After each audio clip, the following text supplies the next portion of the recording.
Nessa última parte das variáveis do cálculo estequiométrico, a gente vai estudar questões que envolvem reagente em excesso e reagente limitante.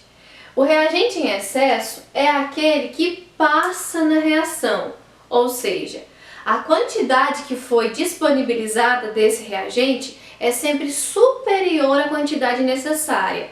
Tem alguma coisa passando, e isso que passa é chamado de excesso. E aí a gente vai ter um outro reagente que vai ter uma quantidade determinada, uma quantidade que limita a reação. Por isso ele vai ser chamado de reagente limitante. Na reação que tem um reagente limitante, toda a quantidade que for disponível ali naquela questão vai ser usada para ser convertida em produto. Então, depois que toda aquela quantidade foi utilizada, a reação para. É por isso que esse reagente é chamado de reagente limitante, porque ele limita o andamento da reação. Mesmo que o outro esteja sobrando, porque nele foi colocado mais do que o necessário, o reagente limitante não vai mais ter nenhuma quantidade ali. Tudo que tinha de reagente limitante foi usado para ser convertido em produto e aí a reação para de acontecer. O reagente limitante foi todo consumido e o reagente em excesso está sobrando alguma coisinha dele ali. Quando você for fazer questões de cálculo estequiométrico, você deve desconsiderar o reagente em excesso e considerar no seu cálculo o reagente limitante. Então, nessas questões de reagente em excesso e limitante, o exercício sempre vai te fornecer dados sobre dois reagentes e você vai ter que inicialmente descobrir quem que é o excesso e quem que é o limitante. Depois que você descobrir quem é o excesso e quem é o limitante, aí sim você vai partir para o cálculo estequiométrico em si. Vamos ver como é que funciona com um exemplo aqui no quadro. Nesse exemplo, a gente já tem a equação balanceada para já adiantar os nossos cálculos que teremos que fazer aqui. E olha só o que o exemplo diz. Ele pergunta a massa de manganês obtida a partir da reação entre 174 gramas de óxido de manganês e 54 gramas de alumínio. Então, como eu disse para vocês, exercícios de reagente em excesso e reagente limitante sempre vão fornecer dados de dois reagentes. E o nosso primeiro passo, então, é identificar qual é o reagente em excesso e qual é o reagente limitante. Nem sempre o reagente que está em menor quantidade é o reagente limitante, tá bom? Então não tem como fugir desse primeiro passo de identificar qual que é qual. E como é que isso é feito? Como que a gente identifica o reagente limitante e o reagente em excesso? Vamos lá, vamos pegar aqui os dois reagentes em questão que foram citados no enunciado do exercício. Veja bem, eu tenho 3 mols de óxido de manganês reagindo com 4 mols de alumínio, certo? Vou converter esses dados para massa, considerando que a massa molar do óxido de manganês é 87 gramas por mol, ou seja, 3 mols vezes 87, vou achar lá a massa presente em 3 mols de óxido de manganês, a massa em gramas presente em tudo isso daqui. A massa molar do alumínio é 27, então eu tenho 4 mols vezes 27. Você pode, se você não quiser fazer assim direto, usar aquela formulazinha que eu já te passei. Número de mols é igual a massa em gramas dividido pela massa molecular. Lembra? Aqui eu vou fazer direto porque eu tenho pouco espaço, certo?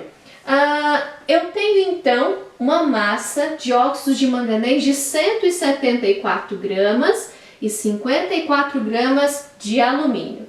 Eu vou usar um desses valores para poder descobrir o valor do outro componente.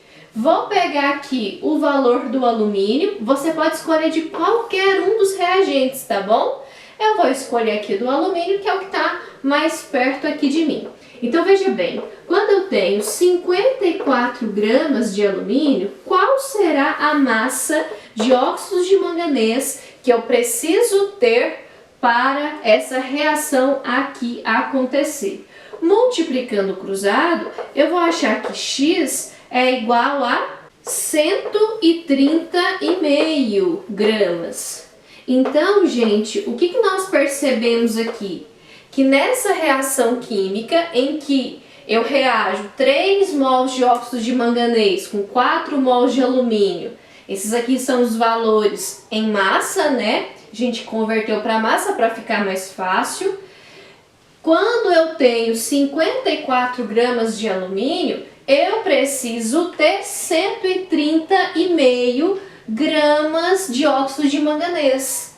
Então veja que o valor que foi fornecido aqui no enunciado do exercício está superior ao valor que a gente encontrou. Isso significa que esse reagente, que está em uma quantidade maior, é o meu reagente em excesso. Por quê? Porque ele tem mais do que é necessário. O que é necessário para reagir com 54 gramas de alumínio é 130,5. E eu tenho mais. Então ele é o reagente em excesso.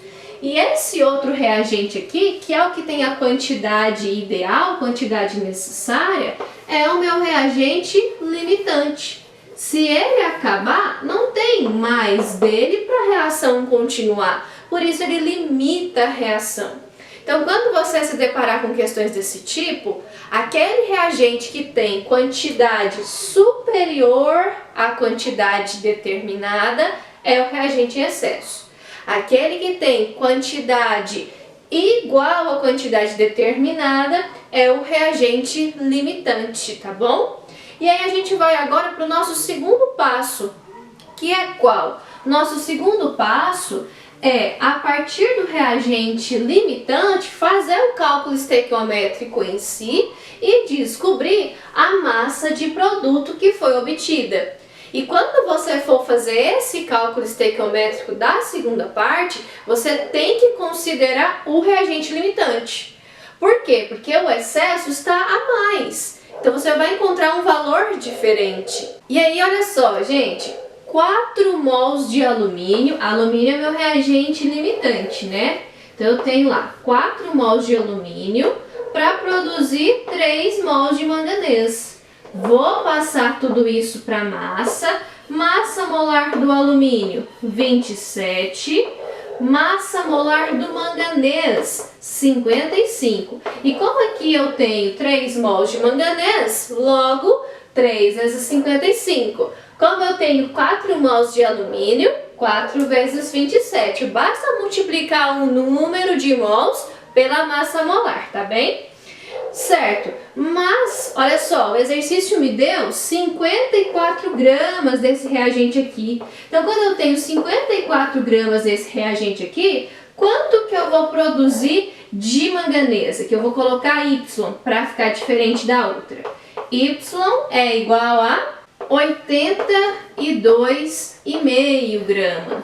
Então, gente, eu consigo produzir aqui 82,5 gramas de manganês. E para produzir isso daqui, não se esqueça, você vai considerar apenas o reagente limitante.